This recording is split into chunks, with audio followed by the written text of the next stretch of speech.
Creation must meet a devil. By the end of The Social Network, you almost feel sorry for Mark Zuckerberg.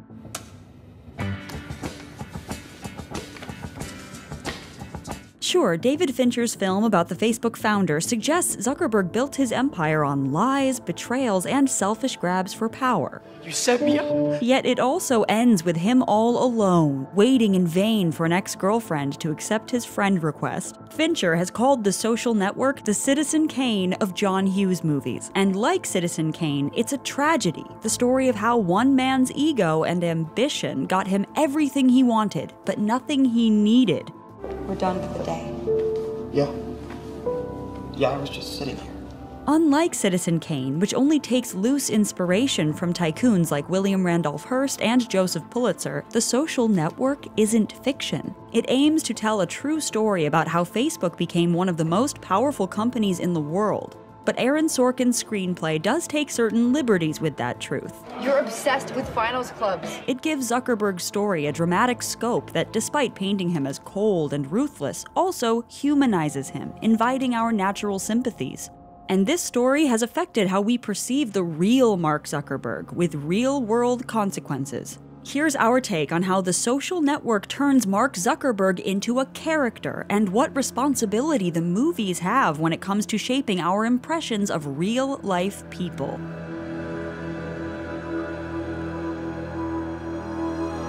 You're watching The Take. Let us know your take.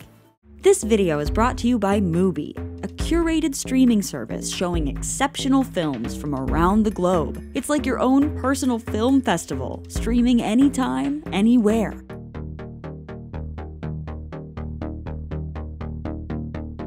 The Social Network opens by telling us exactly how we're supposed to feel about Mark Zuckerberg. Over the course of an awkward bar date with his girlfriend Erica Albright, Zuckerberg is painted as ambitious and arrogant. How do you distinguish yourself in a population of people who all got 1,600 on their SATs? But he's also self-conscious and socially awkward with a noticeable chip on his shoulder. But you've seen guys who row crew, right? No. Okay, well, they're bigger than me. More than anything, he's condescending and rude. I think you might want to be a little more supportive. If I get in, I will be taking you to the events and the gatherings, and you'll be meeting a lot of people you wouldn't normally get to meet. When Erica finally breaks up with him, she says what we're all meant to be thinking. You're gonna go through life thinking that girls don't like you because you're a nerd. And I want you to know from the bottom of my heart that that won't be true. It'll be because you're an In its final scene, The Social Network circles back to this, as the lawyer who's tasked with defending him tells Zuckerberg what she thinks. You're not an Mark. You're just trying so hard to be. Ultimately, Fincher's film has it both ways. It gives us Mark Zuckerberg, the megalomaniacal villain who double-crosses nearly everyone he meets, facing lawsuits over whether he stole his company from people who trusted him. But it also invites us to sympathize with Zuckerberg, to understand his motives, and even root for him. This guy doesn't have 3 friends to rub together to make a 4th. As screenwriter Aaron Sorkin explained at the time, I can't write characters that are built out of one-dimensional evil. I have to like the character and be able to empathize and identify with the character. The Social Network gives us plenty of reasons to dislike Zuckerberg, beginning with the very origins of Facebook. He goes straight from being dumped by Erica to blogging nasty things about her. For the record, she may look like a 34C, but she's getting all kinds of help from our friends at Victoria's Secret. He channels his anger into developing a site that rates the attractiveness of female students. Billy Olson's sitting here and had the idea of putting some of the pictures next to pictures of farm animals and have people vote on who's hotter. The film suggests that Facebook, a site meant to bring people together, was really inspired by misogyny and spite. We're ranking girls. You mean other students? Yeah. It also shows us Zuckerberg's total lack of scruples. Let the hacking begin. He starts off stealing his classmates' photos and quickly moves on to stealing their ideas. It's called the Harvard Connection. You create your own page, interest, bio, friends. People want to go on the internet and check out their friends, so why not build a website that offers that? He takes an idea for an exclusive social networking site from the Winklevoss twins and runs with it to build his own. When the brothers become aware of his betrayal, they respond with honor, expecting the same in return. We're not starting a knife fight in the Crimson, and we're not suing anybody. Why not? Because we're gentlemen of Harvard. But this proves to be their fatal flaw. Mark Zuckerberg believes honor is for suckers. A guy who built a nice chair doesn't owe money to everyone who ever has built a chair, okay? They came to me with an idea. I had a better one. He extends this amoral indifference even to those closest to him. Your best friend is suing you for $600 million. The social network is structured around 2 lawsuits from people Zuckerberg betrayed, one from the Winklevosses and another from Facebook's co-founder and Zuckerberg's closest friend. Eduardo Saverin, co-founder and CFO. Yeah. You have no idea what that's gonna mean to my father. We watch how Zuckerberg uses Saverin for his money and connections. Oh, yeah, that reminds me. We're gonna need more money, Eduardo. And how he begins to shut him out the moment the more charismatic Sean Parker enters the picture. Why is he setting up meetings? Do you want to make an angel investment? I don't care if he's an actual angel. Why is he setting up business meetings? We witness Zuckerberg and Parker conspire to force Saverin out of the company he helped them build. My name's on the masthead. You might want to check again. This establishes the main theme of the social network, that the guy who built his empire on bringing friends together has no use for them himself. I was your only friend. Most importantly, we see that Mark Zuckerberg just doesn't care. He's unapologetic about hacking into Harvard's database. You deserve recognition. I believe I pointed out some pretty gaping holes in your system. He thinks he doesn't owe anything to the Winklevosses or to Saverin. If you guys were the inventors of Facebook, you'd have invented Facebook. Throughout, he bristles at every challenge, believing that any supposed transgression pales next to his brilliance. You have part of my attention. You have the minimum amount. The rest of my attention is back at the offices of Facebook. My colleagues and I are doing things that no one in this room, including and especially your clients, are incapable of doing. All this is how the film makes Zuckerberg a villain, yet it's also how it suggests him as someone to root for. He's positioned as the outsider, desperate to find a way in. So you ever been inside the Porcellian? No. All right, we understand we can't take you past the pie crumb because you're not a member. And contrasted against the wealthy, athletic Winklevoss twins, Zuckerberg comes off like the underdog, locked in a symbolic class war between grit and privilege. The Winklevi aren't suing me for intellectual property theft. They are suing me because for the first time in their lives, things didn't work out the way they were supposed to for them. A similar dynamic plays out in the film's clash between old money investors and the brash young upstarts of Silicon Valley. The VCs wanted to say, good idea, kid. Grown-ups will take it from here. But not this time. This is our time. A scene of Zuckerberg meeting with a group of potential investors in his bathrobe just to tell them off is staged as a rebellion. And then you say, Sean Parker says, you. And his rags to riches triumph over all those elites who shut him out can't help but feel inspiring. $1 million isn't cool. You know what's cool? $1 billion. But more than anything, the social network asks you to pity Mark Zuckerberg. How do you do this thing where you manage to get all girls to hate us? The film's ironic subtext is that Facebook's creator doesn't know how to connect with people. The Revenge of the Nerds style rise of his site is made to feel motivated by a lifetime of rejection from jocks and girls. You know why I started Napster? The girl I loved in high school was with the co-captain of the varsity lacrosse team, and I wanted to take her from her. By beginning and ending on Zuckerberg's lingering heartbreak over Erica, the film frames her as the rosebud to his Citizen Kane. As all he really wanted out of life was love. We're left to think about Mark Zuckerberg not only as a cold, ruthless backstabber, but as someone who's been hurt and who's empathetically human. Did you ever think about that girl?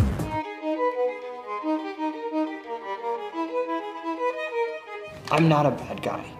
I know that. When there's emotional testimony, I assume 85% of it is exaggeration. When The Social Network was released, it faced immediate criticism for its fabrications. They just kind of made up a bunch of stuff that I found kind of hurtful. Mark Zuckerberg has noted that the real story isn't exactly the glamorous stuff of movies. It's such a big disconnect from, I think, the way that people who make movies think about what we do in Silicon Valley, building stuff. Aaron Sorkin has insisted that there was nothing in the movie that was invented for the sake of making it sensational, saying that at most he'd conflated a couple of people and changed some names. Still, the fact remains that The Social Network embellishes and even rewrites several aspects of Zuckerberg's story, and while many are minor details, they dramatically change how we feel about him. Most obviously, Erica Albright doesn't actually exist. Zuckerberg really did write an angry LiveJournal blog about another woman, named Jessica Alana, which Sorkin then inserted almost verbatim into the film. Do you think that's because her family changed their name from Albrecht? Or do you think it's because all BU girls are bitches? But there's no evidence that Alana or any other woman set Zuckerberg on his path. Zuckerberg insists he was already dating his now wife, Priscilla Chan, before Facebook began, and while there's been some dispute of that, it's doubtful Zuckerberg was motivated to create Facebook because of girls. I need to do something to take my mind off her. Easy enough, except I need an idea. As Slate's Luke O'Brien points out, FaceMash, the site he created in supposed retaliation, had photos of both men and women. And despite what the film implies, it also didn't bear much resemblance to Facebook, something which, as O'Brien says, cuts against the depiction of Zuckerberg as a horny dude out for revenge. The film also posits Zuckerberg as the perpetually striving geek, desperate to get into the final clubs where Harvard's patrician elite enjoy lavish, exclusive parties. You are at one of the oldest, one of the most exclusive clubs, not just at Harvard, but in the world. Again, this is a key conflict, supposedly even motivating Zuckerberg's eventual falling out with Eduardo Saverin. Tell me this isn't about me getting into the Phoenix. But, as their fellow Harvard alums have pointed out, the final clubs are hardly the desirable, debaucherous centers of power the film makes them out to be. Teddy Roosevelt didn't get elected president because he was a member of the Phoenix Club. He was a member of the Porcellian, and yes, he did. As Zuckerberg told The New Yorker, he had no interest in joining any of them.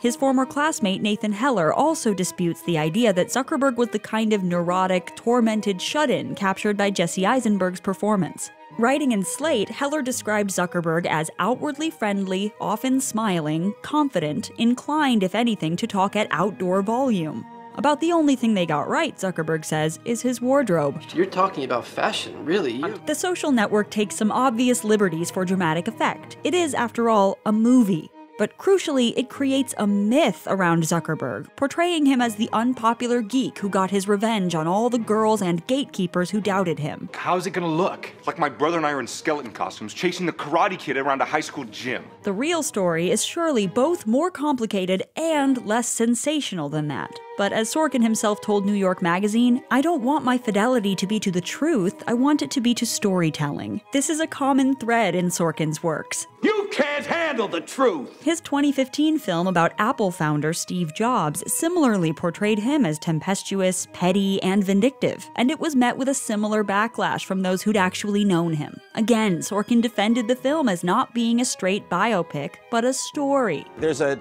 difference between what you do, journalism, and what I do. My obligation is to create something subjective. But Steve Jobs died before Sorkin's film was ever released. Mark Zuckerberg was only 26 when The Social Network debuted. Well, I mean, you're not happy about this movie coming out, but... Well, I mean, I just wish that no one made a movie about me when I was alive. It framed how we saw Zuckerberg and Facebook before they had barely begun their dominance over so many aspects of our world. I actually think, and I've said this before, I think Mark Zuckerberg is the most dangerous person in the world. And this subjective tale would have objectively real consequences.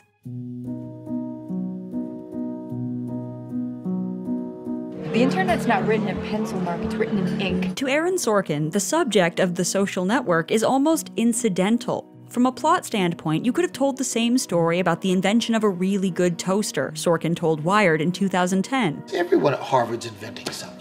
The fact that it's Facebook just makes it ironic that the world's most successful social networking device was the work of a socially awkward guy. I think we should just be friends. I don't want friends. But in the decades since the film's release, Facebook has become far more than just a social network. During the election season, Facebook was paid at least $100,000 by Russian troll farms for advertising. It's an institution that exerts enormous influence on our lives, on politics and journalism, on our notions of privacy and community, and even our mental health. A review of multiple studies on social media and depression found that Facebook, the social media site designed to connect people, is likely connected to depression. In the second quarter of 2020, Facebook boasted 2.7 billion active monthly users, more than a third of the world's population. And yet, thanks in no small part to the social network, we still view this globally disrupting force through the prism of one socially awkward man. Dating you is like dating a stairmaster. The social network does its part to suggest that Mark Zuckerberg is unethical, but it couldn't imagine that just a few years later he would allow the private data of millions of users to be harvested for political and commercial gains. Facebook is facing mounting backlash over its failed efforts to protect users' personal information.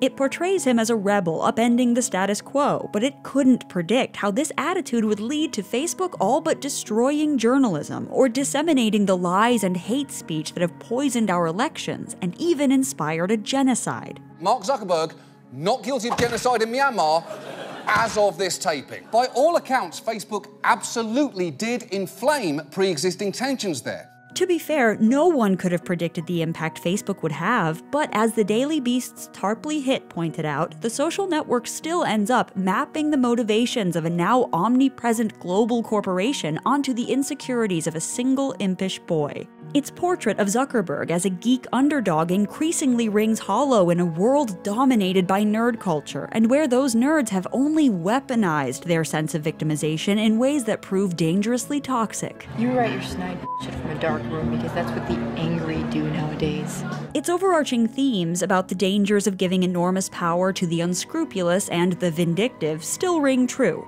But it also frames many of Facebook's most destructive impulses as a series of understandably human mistakes committed by one awkward, arrogant genius. I find that to be a little more than mildly annoying. Even when it shows us Mark Zuckerberg doing objectively terrible things, the movie can't help but remain slightly in awe of his brilliance. Damn, this guy hacked at Facebook 7 houses. He set up the whole website in one night, and he did it while he was drunk. As Aaron Sorkin has repeatedly said, this is a story, and it's a compelling one, but the truth has become far more dramatic and damning than the fiction. Hollywood has long approached true history as a springboard for telling stories. Films from Lawrence of Arabia to JFK, Amadeus to Pocahontas have played fast and loose with the facts, foregoing literal truth to create a far more entertaining myth. When the legend becomes fact, print the legend. This instinct is understandable, not just from a filmmaking perspective, but from our own. We tend to look for narratives even in the everyday. We seek to make sense of life as a logical, linear progression of events. Even social media itself is built on this desire to tell a story about ourselves.